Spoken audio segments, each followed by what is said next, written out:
Putin signals he won't turn his back on Iran amid U.S. hostility. Russian President Vladimir Putin is heading to Iran to sign a joint statement with the country's leaders Wednesday, Moscow said, a move that signals the Kremlin is prepared to remain close to the increasingly isolated state.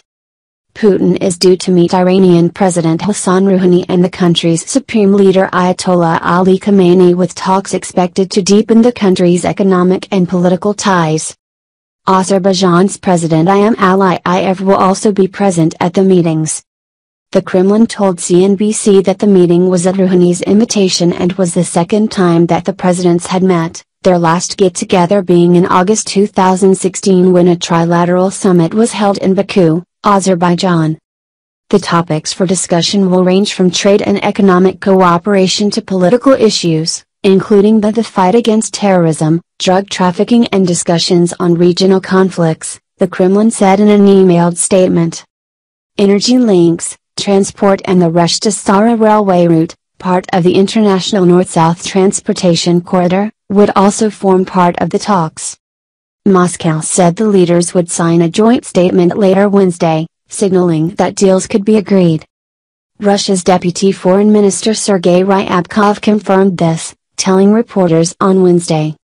I am confident that today's visit by the Russian president to Tehran will be marked by new important agreements, and we will soon learn about them, Russia's TASS news agency reported. Nuclear deal.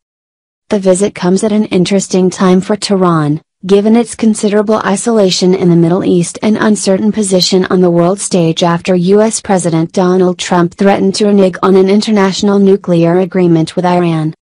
The 2015 nuclear pact was reached between Iran and the US, UK, Russia, China, France and Germany and heralded a rapprochement between the Islamic Republic and the West. It was a landmark achievement of former US President Barack Obama. Iran agreed to limit its nuclear energy program in return for the lifting of international sanctions that had crippled its economy. Trump has since accused Iran of violating the terms of the agreement and said it does not serve U.S. national interests, and in October threatened to disavow the deal. Still, Russia appears ready to defend Iran, a country that it has links to beyond the nuclear deal, having allied with Tehran in terms of military support for Syrian President Bashar al-Assad. Earlier in October, Putin said he would support Iran's nuclear deal even if the U.S. withdrew its support, saying that it was not for Russia to decide whether Iran was complying with the deal but for the International Atomic Energy Agency.